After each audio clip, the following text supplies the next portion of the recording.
Hello, my beautiful ladies from all over the world. I'm happy that you're tuning in today. Today, we're going to talk about how to let go. If you're somebody who feels like I want to control the outcome, I want to have control, I am freaking out when I don't have control, I feel a hard time trusting and letting go and surrendering, I want to know how it works, I just want to have control. If that is you, then this video is exactly for you. How to let go of control and how to let go and just trust and let it be. Yes, so let's go. So in order to let go, you need to have some kind of trust and safety within your body. You need control in order to stay safe. Most of us learn to control in order to stay safe in an unpredictable world where so many things are happening, and if you control it, you just keep safe and your survival chance is higher. But it also keeps us stressed out, burned out, and in our wounded masculine energy and not in our feminine energy, because it's super feminine to trust, to surrender, and to let go, because then you can let your man or your man lead, and you can follow and trust him, and you can surrender, and you can let go, and you can rest, and you can receive.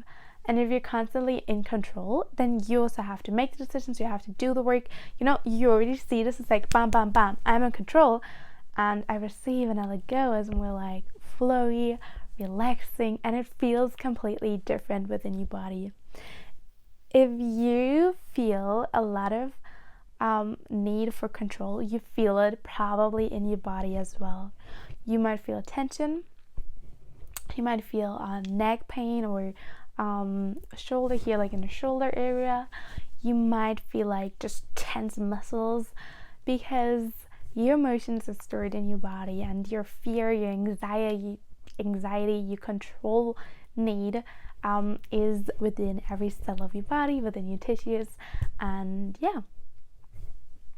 So in order to let go, you gotta feel some kind of safety. If you're in deep survival mode, you cannot let go because you don't feel safe in order to do so. So you need the ability to receive. You need the ability to receive safety and comfort and feel safe within your body. So how do I feel safe within my body? I highly recommend sitting down and don't move for 10 minutes. If you're truly in survival mode, that is already hard enough for you, because you might think, I have to do this, I have to do this, I have to do this message. People who are always stressed out are in survival mode because everything seems so urgent and everything seems like an emergency. In survival mode, everything is urgent, everything is an emergency, everything brings you into your fight and flight mode. But if you're more in a relaxed situation and things pop up, it can be solved. Every problem can be solved. There's a solution for everything. I know it's gonna work out. I know God supports me. I know people love to help and support me. And so if a problem comes up, you just know that you have all the resources God given, and you know that it can all work out. So you don't have to stress, you don't have to be full of anxiety and pure panic mode. But if you don't have the secure base, you need to get it first. So for me personally, it really helped me to heal my attachment styles. I already made some videos about it, so you can check them out. I actually don't know exactly how they were named, but I think one is called Heal Your Abandonment Wound, and the other is called, I don't know, I will link them in the bio. But healing your attachment style is so key, because if you have a secure base, then you could always trust your parents and your first caregivers, that they make sure that your needs get met, they make sure that you're safe.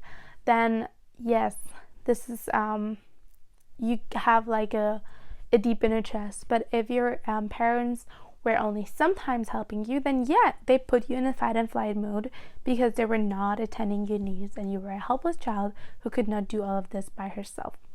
So what is also resulting out of this, that you now want to take charge because your parents were incapable of doing so.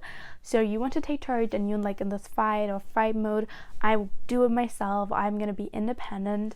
And I know a lot about, like, you know, independent women, like that can kind of be a fake way of coping. Like, I'm all about having female rights and all of that, but being independent, you have to pay everything yourself, you have to do everything yourself, you don't need anyone. This is super unhealthy, and this is actually a trauma reaction.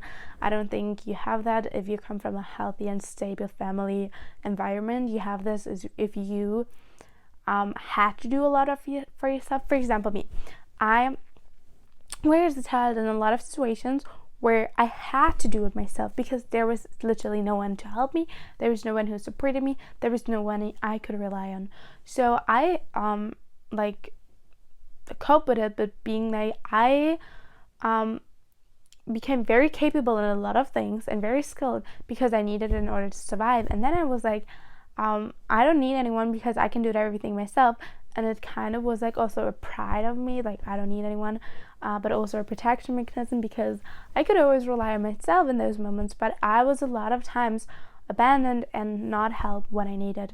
So this is something that you gotta heal. Because yes, it happened maybe to you, it happened maybe 100 or 1,000 times in your childhood, but the great thing is once you're an adult, you have the ability, the right to make decisions, to make better decisions than your parents, to live a different life than your parents, and to go on your own journey. And you decide which people you attract. There are abundance of people. You can attract the most healthy and loving and caring and supportive people that were never available to you in your childhood. But this starts with you know, because now everything is available that might not have been available to you as a child, but now you have to be an energetic match and then like a match to attract those kind of healthy and amazing things that you want. So it all starts with you. So healing your attachment style means that you're basically learning to have a secure base. You need a secure base, you need to feel safe, you need to feel secure, you need to feel like the world is a safe place. So for me, I felt like the world is a really dangerous place. I have to be on my own, I have to fight my way through life, and I have to battle all things by myself, and I have to be a survivor, I have to be like a fighting girl, you know.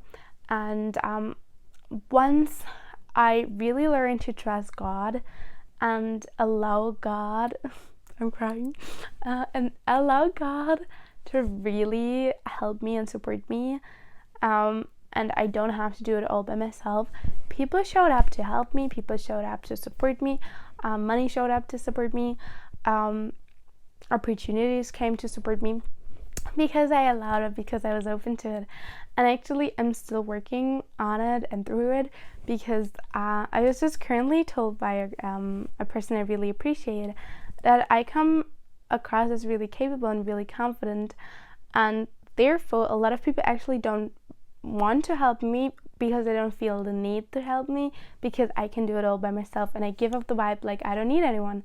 And I think it was true that I still have on a subconscious level some kind of belief that I don't need anyone, I don't need support, and struggling is like amazing, you know.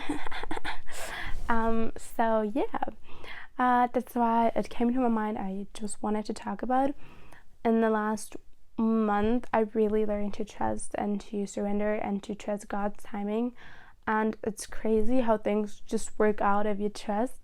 And things that your brain like made such an emergency and put you in fight or flight were just like, now they're just like normal. You can easily deal with them. You have all the resources and capability. You have the faith in order to handle them. So I love that. I really enjoy that. And yes, so in conclusion, your ability to let go is determined by your ability to trust and to feel safe. And in order to trust, you have to have some kind of safety within your body, because if you want to trust and you like internally like super tense and anxious, then this is the exact opposite of safety. So safety is the background of everything. I just want you to, I have a challenge for you. Do a 30-day affirmation, I'm safe. Just say the affirmation when you're like in the shower, when you're walking, when you're in the toilet, when you're doing whatever that does not require like a lot of mental capacity. Just say I'm safe. For me, this transformed myself. Also, when I'm anxious or I felt like, oh my god, like I'm scared, once you know that your body is just trying to protect you and your mind is just trying to keep you safe, then you can just observe that your body is freaking out, but you don't have to freak out too. So I always put my hand on my heart and just like, I'm safe, I'm safe, I'm safe. And then I can pray and ask God for whatever support and thing I need. And it really, really helps me. Now I easily and like super relaxed can be in situations where I would have freaked out completely a year ago. Like I would go crazy and have like panic attacks and couldn't breathe. But now they're just like super relaxing, and like because I know it will all work out. I know I can trust God. I know I can trust myself. I know I can trust people, and people are there to support me and to love me, and they do. And also family members who don't seem like they love and support you, they love and support you. They just probably don't have the ability and emotional capacity to show so. So if you want to book a one-on-one coaching session with me and to learn how to feel safe within your body and let go and receive, then you can check out the link in the bio and book a coaching session with me. I would be so excited to see you there and to get to know you. Please give this video a thumbs up and subscribe to this channel in order to see more of those kind of videos. If you have special request videos, as like a request for a video or a topic that you want to hear about, hear me talk about, then just write them in the comments. I'm so excited to see you next time again. I send you so much love and I send you a great week. I love you and bye bye, you Naomi.